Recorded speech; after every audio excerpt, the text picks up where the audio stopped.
Assalamualaikum warahmatullahi wabarakatuh. Halo teman-teman. Di video kali ini kita akan belajar materi fungsi permintaan dan penawaran. Sebelumnya kita sudah belajar terkait dengan harga dan terbentuknya harga pasar, dan sekarang kita akan melanjutkan dengan materi fungsi permintaan dan penawaran. Sebelumnya kita sudah belajar memahami konsep permintaan dan penawaran, dan sekarang kita mencoba untuk menghitung fungsi permintaan dan penawaran. Untuk menghitungnya, kita menggunakan rumus berikut, yaitu P dikurang P1 per P2 dikurang P1 sama dengan Q dikurang Q1 per Q2 dikurang Q1. Di mana P merupakan harga, P1 merupakan harga yang diketahui pertama atau disebut juga dengan harga awal, P2 merupakan harga yang diketahui kedua atau disebut juga dengan harga perubahan baik itu naik atau turun. Kemudian Q merupakan jumlah barang, Q1 merupakan jumlah barang diketahui pertama atau jumlah awal, Q2 jumlah barang diketahui kedua atau jumlah perubahan atau bisa naik atau turun. Oke, untuk memudahkan teman-teman lebih memahami tentang fungsi permintaan dan penawaran, berikut kita kerjakan contoh soal untuk mencari fungsi permintaan dan fungsi penawaran. Yang pertama, kita mencari fungsi permintaan. Contohnya adalah, jika harga barang Rp4.000 per unit, maka Retno akan membeli sejumlah 5 unit. Sedangkan jika harga barang turun menjadi Rp2.000 per unit, maka Retno akan membeli barang sejumlah 10 unit. Tentukanlah fungsi permintaannya. Jadi soal ini sesuai dengan bunyi hukum permintaan. Ketika harganya turun, maka jumlah yang diminta akan naik. Karena antara harga dan jumlah yang diminta memiliki hubungan yang negatif pada permintaan. Langkah pertama yang harus kita lakukan adalah kita buat dulu apa yang diketahui. Yang pertama, jika harga barang Rp4.000 per unit, artinya adalah harga awalnya atau P1-nya sama dengan Rp4.000. Kemudian, Retno akan membeli sejumlah 5 unit, berarti Q1 atau jumlah barang yang diminta di awal adalah 5 unit. Sedangkan jika harga barang turun menjadi Rp2.000 per unit, artinya P2-nya sama dengan Rp2.000. Maka Retno akan membeli barang sejumlah 10 unit. Q2-nya sama dengan 10. Tentukanlah fungsi permintaan. Jadi kita masukkan apa yang diketahui ini ke rumus yang tadi. P dikurang P1 per P2 dikurang P1 sama dengan Q dikurang Q1 per Q2 dikurang Q1. Kemudian kita masukkan angka yang sudah diketahui, yaitu P1, P2, Q1, dan Q2. P dikurang P1-nya Rp4.000 per P2-nya Rp2.000 dikurang P1 Rp4.000 sama dengan Q dikurang Q1-nya 5 per Q2-nya 10 dikurang Q1 5, berarti P dikurang Rp4.000, kita jumlahkan yang bisa dijumlahkan. Rp2.000 dikurang Rp4.000 sama dengan min Rp2.000 sama dengan Q dikurang 5 per 10 dikurang 5 adalah 5. Setelah dapat P dikurang Rp4.000 per min Rp2.000 sama dengan Q dikurang 5 per 5, selanjutnya adalah kita kali silang. Kita kali 5 dengan P dikurang Rp4.000, dan juga kita kali min Rp2.000 dengan Q dikurang 5. 5 dikali P, kita dapatkan 5P. Kemudian 5 dikali min Rp4.000 adalah min Rp20.000 sama dengan min Rp2.000 dikali dengan Q, min Rp2.000 Q.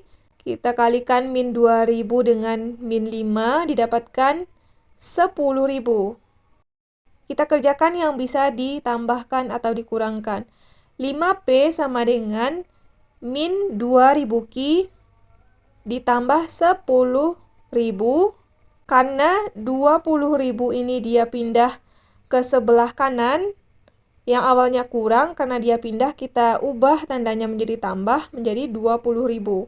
5P sama dengan min 2000 Ki ditambah 10.000 ditambah dengan 20.000 sama dengan 30.000. Kita dapatkan 5P sama dengan min 2000 Ki ditambah 30.000.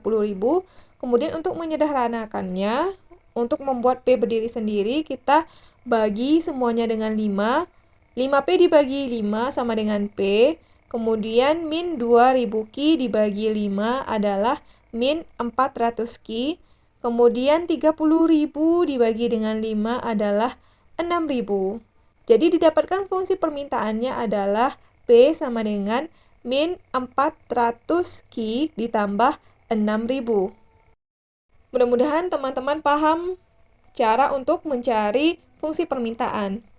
Selanjutnya adalah kita lanjutkan dengan contoh cara mencari fungsi penawaran. Soalnya adalah, Ibu Sukma adalah seorang pedagang jus buah di pasar. Pada saat pasar ramai dengan banyak pembeli, dia menjual jusnya dengan harga Rp6.000 per gelas, dan jumlah yang ditawarkan adalah 20 unit. Jika Ibu Sukma menjual dengan harga Rp8.000 per unit, jumlah penawarannya adalah 40 gelas. Tentukanlah fungsi penawarannya. Soal ini juga sesuai dengan hukum penawaran, ketika harganya naik, maka jumlah yang ditawarkan juga akan naik, karena dia berhubungan positif.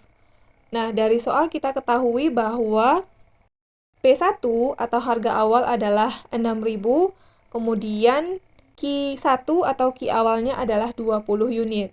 Kemudian ketika harganya naik menjadi 8.000 per unit atau P2-nya sama dengan 8.000, kemudian jumlah yang ditawarkannya adalah 40. Jadi Q2 sama dengan 40.